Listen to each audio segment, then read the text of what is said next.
Բարի երեկո, ոնց ենք։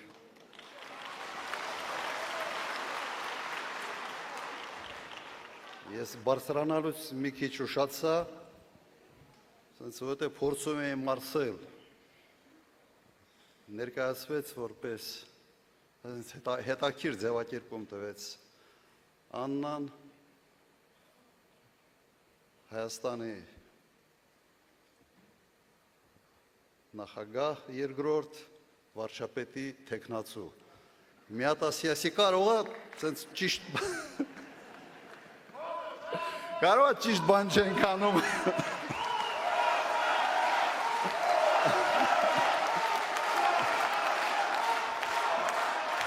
Շնորհակալություն։ Պաստորեն դա իմ համար պաշտոնի բարձրացում չի, հակառակը իջեցում է։ Բայց հայրենիքի համար պատրաստ ենք ամեն ինչի։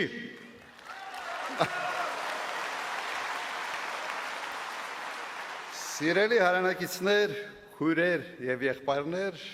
թիմակիցներ, այսօր մենք հավաքվել ենք հայտարարելու, որ մասնակցելու ենք խորհրդարանական ընտրություններին։ Մասնակցության ձևաչափը ևս հայտարարվեց։ Ուզում եմ նաև ասել, որ մենք տրամադրված ենք վճռական, մեր նպատակը հաղթանակն է։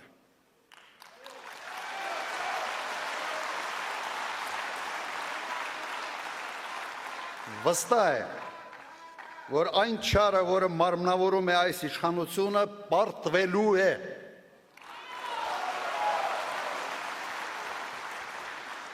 Ես նրանց հետ պայքարի մեջ եմ մտել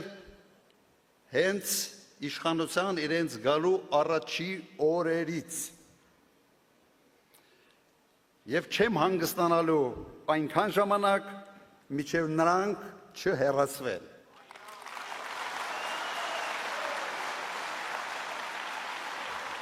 Իդեպ սրանով եմ տարբերվում այլ վարչապետի թեկնածուներից։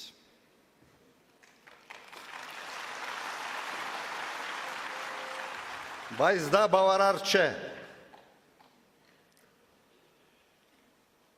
Պետք է պատասխան տան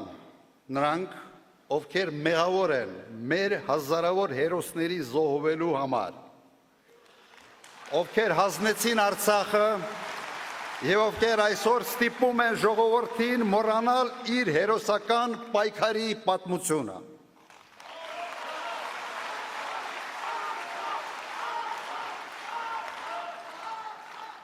Սիրելի հայրենակիցներ, մենք ապրում ենք մի տարօրինակ ժամանակահատվածում, երբ փորձում են մեզ համոզել, որ մեր հարուստ պատմությունը բեռ է, որը մեզ հետ է քաշում, այլ ոչ թե հենարան առաջ շարժվելու համար, որ հայրենասիրությունը հնացած հասկացություն է, որը վնասակար է հայի ստամոքսի համար, որ ինքնությունը մեր էության մաս չէ, այլ սեզոնային մոդա է, որը կարելի է տարին մի քանի անգամ փոխել։ Այս վտանգավոր անհետեցություններին մենք ասում ենք ոչ։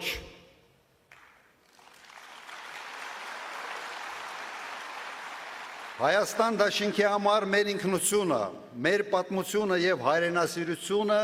շարժիչ ուժ են ժամանակակից եւ հզոր պետություն կառուցելու համար։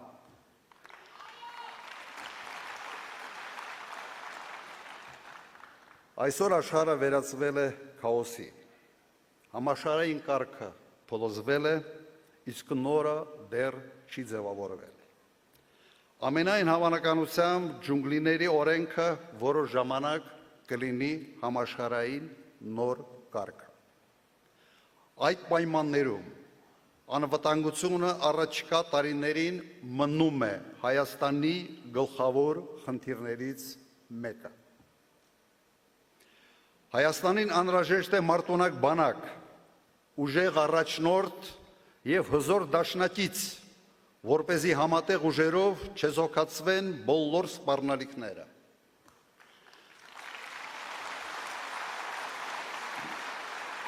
Հայաստանի արտաքին քաղաքականությունը պետք է լինի կանխատեսելի, հասկանալի եւ մերժի մեծ տերությունների հակասությունների վրա խաղալու տարբերակը։ Հիշեցնեմ, որ հենց այդ մոտեցումն ապահովեց Հայաստանի ամենախաղաղ տարիները իմ նախագահության օրոք։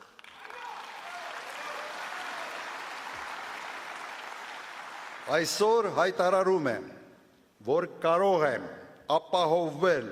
մեր անվտանգության մոդելի բացարձակ հուսալի ձևաչափ։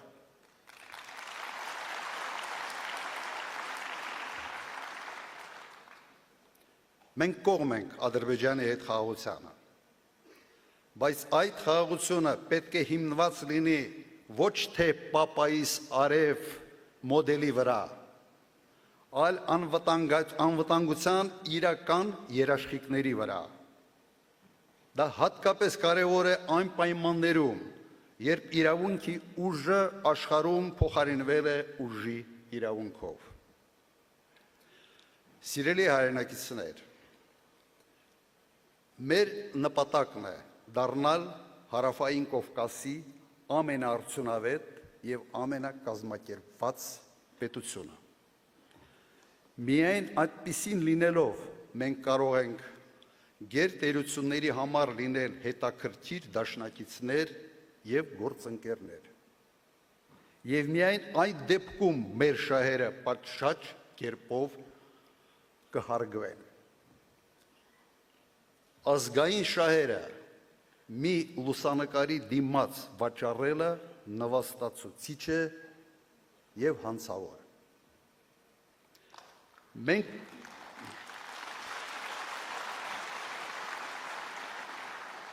Մենք կտրուկ կբարձրացնենք պետական կառավարման արդյունավետությունը։ Կառավարությունը ես եմ ներկայիս հայտարարակ ուսապարկային մոդելը պետք է փոխարինվի կառավարությունը մենք ենք կոլեգիալ ներառական մոդելով։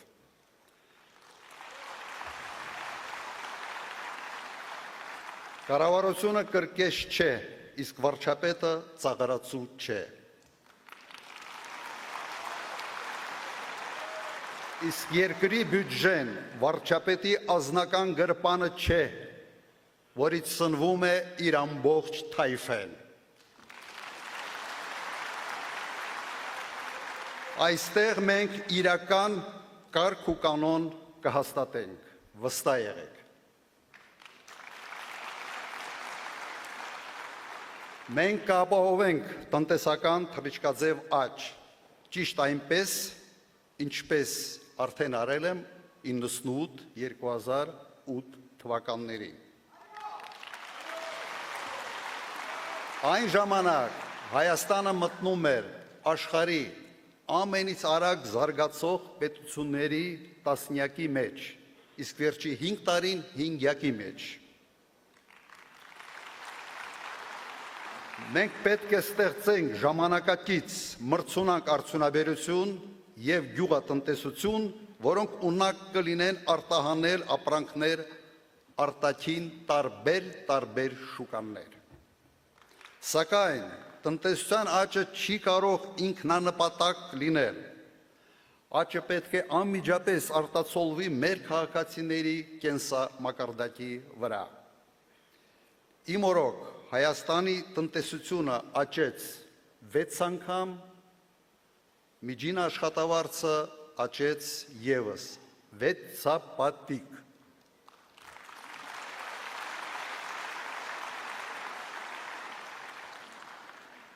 Հիմա չեն կարող խոստում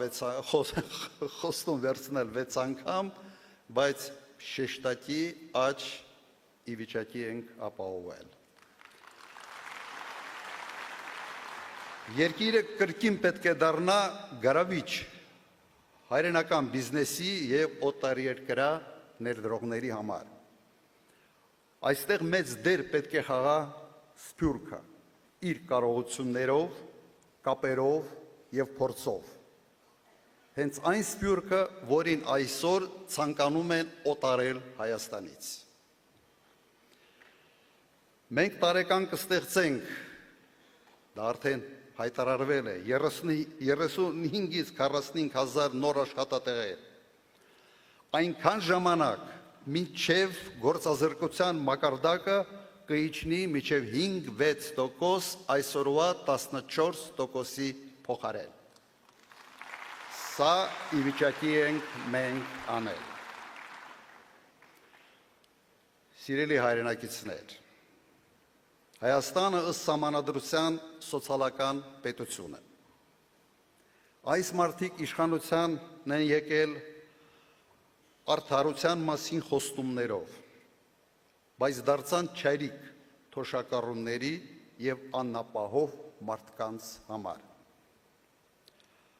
Հայաստանի յուրաքանչյուր 5-րդ քաղաքացին աղքատ է, բայց աղքատ է ոչ թե նրա համար, որ աղքատությունը իր գլխում է, այլ աղքատ է այն պատճառով, որ աղքատությունը վարչապետի գլխում է։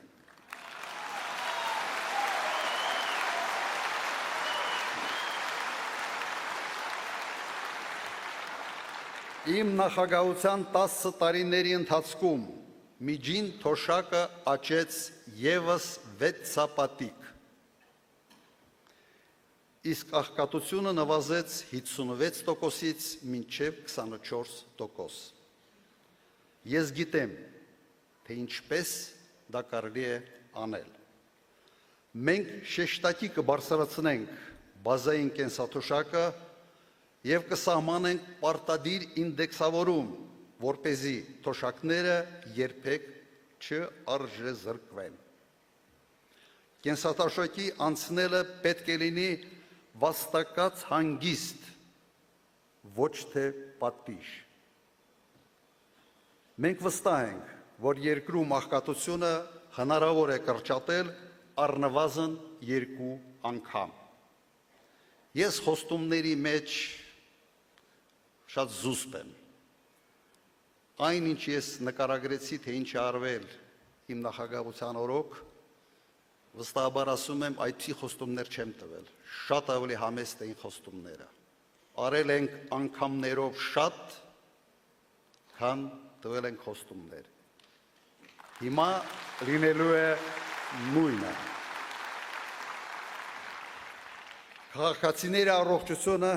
կառավարության առաջնահերթ խնդիրներից մեկն է։ Իսկ դա առաջին հերթին նշանակում է առողջապահության որակը և դրա հասանելիությունը յուրաքանչյուր քաղաքացու համար։ Սա ոչ միայն քաղաքացու առողջության հարց է, սա պետության առողջության ցուցանիշ է։ Մեզ խորապես մտահոգում է երկրում հանցավորության աննախադեպ աճը։ Կարող եք արդյոք որևէ մեկը բացատրել, թե ինչպես է հնարավոր,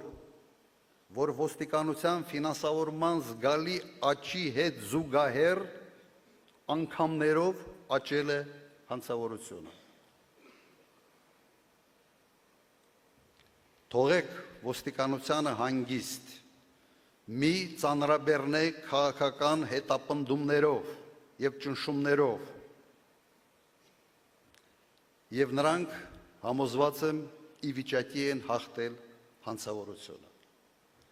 Մենք վճռական ենք այս ամեն ինչին վերջ տալ։ Երաշխավորում ենք կարգուկանոն փողոցներում, զորայական հանդուրժողականություն թմրամոլության նկատմամբ։ Դա դարձել է ազգային աղետ։ Համոզված եմ, որ այս հանցավոր բիզնեսը հովանավորվում է ամենից բարձր մակարդակներում։ Եվ սա անթույլատրելի է և կրկնեմ, մարդիկ խստորեն պատժվելու են, այլ տարբերակ ուղղակի չկա։ Քաղաքացիների կյանքը պետք է լինի խաղաղ և կանխատեսելի։ Սիրելի հայրենակիցներ, այժմ բոլոր կուսակցությունները պատրաստվում են ընտրություններին, ներկայացնում են նախընտրական ծրագրեր, տալիս են նախընտրական խոստումներ։ Հասկանալի է, որ ոչ մի կուսակցություն կամ առաջնորդ չի ասի թե գալիս եմ թոշակները սառեցնելու համար կամ հարկերը բարձրացնելու համար։ Բոլոր խոստումները կլինեն գեղեցիկ եւ գրավիչ։ Շատ խոստումներ նույնիսկ նման կլինեն միմյանց, եւ դա բնական է, նույն երկիրն է, նույն խնդիրներն են, նմանատիպ լուծումներ տարբեր ձևակերպումներով։ Մի խոսքով գնում է պայքար գեղեցիկ ծրագրերի եւ գրավիչ խոստումների միջև։ Ինչ պետք է անի ընտրողը, ինչպես պետք է քաղաքացին տարբերակի թացը ջորից։ Ես առաջարկում եմ ամենապարզ եւ ամենառացիոնալ լուծումը։ Տարբերել քաղաքական գործիչների գեղեցիկ ծրագրերը, բարի ցանկությունները եւ դրանք իրականացնելու իրական կարողությունները։ Գտնել այն տեխնացուին ու թիմին, ով կարող է համադրել գեղեցիկ խոստումները դրանց կատարման կարողության հետ։ Նայել, թե մասնակիցներից ով է իր փորձով, գիտելիքով, կամքով ի վիճակի իրականացնել այդ ամենը։ Հենց այս հանգամանքն է մեր Հայաստան դաշինքի ակնհայտ մրցակցային առավելությունը։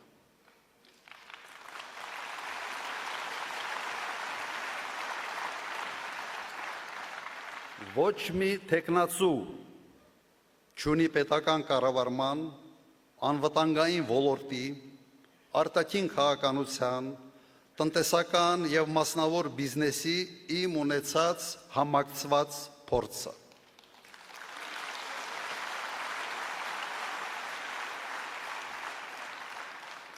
Այդպիսի փորձ ոնց որ Հայաստանում ընդհանրապես ոչ ոք չունի, այսպես է դրսևորվել։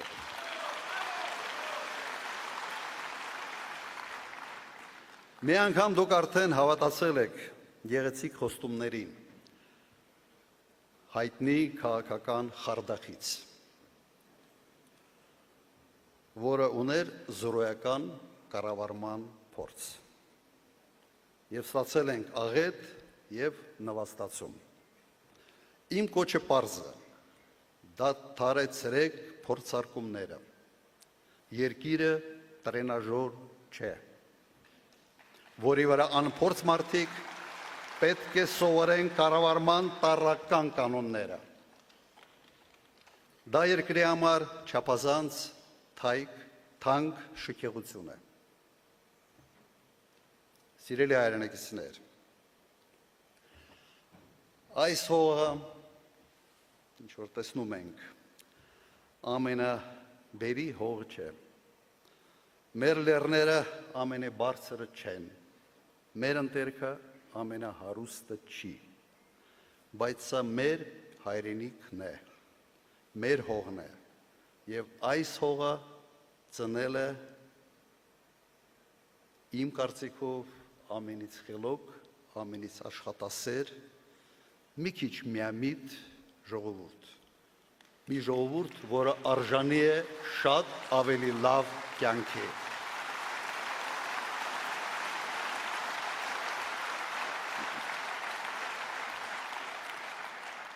Դուք կարող եք ինձ սիրել կամ չսիրել, համոզված եմ, որ առաջնորդը սիրելու համար չէ, սիրելու համար ուրիշ բաներ կան։ Առաջնորդը ձեր կյանքի որակը բարձրացնելու համար է։ Կարևորը այն է, որ ես եւ մեր թիմը սիրում ենք այս հողը, այս երկիրը, այս ժողովրդին եւ ունակ ենք ապահովել նրա անվտանգությունն ու բարօրությունը։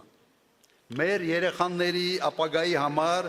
եւ հանուն ուժեղ եւ անկախ Հայաստանի միասին մենք կարող ենք։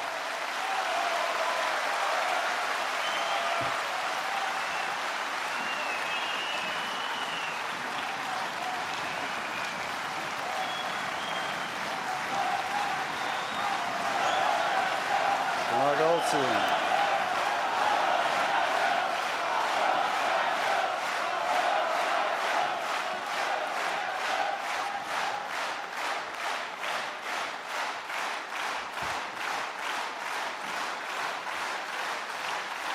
Շնորհակալություն։ Սիրելի ժողովուրդ, սցենարով այնպես էր նախատեսված, որ ես պետք է թիմին հրավիրեի բեմ, բայց նայում եմ դահլիճին եւ հասկանում եմ, որ այսքան տեղ այս բեմը չունի։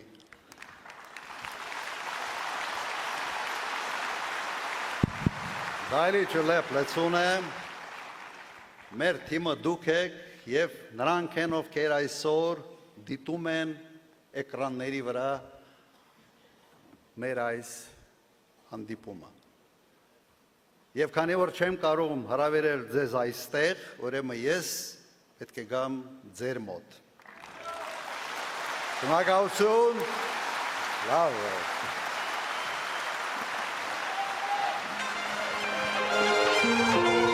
Միասին կարող են կյանքը քո զորացնել, միասին կարող են կամքը քո ամրացնել, որ լցվի լույսով լի մեր տունը տարած Ժորդ բռուցքները բարձր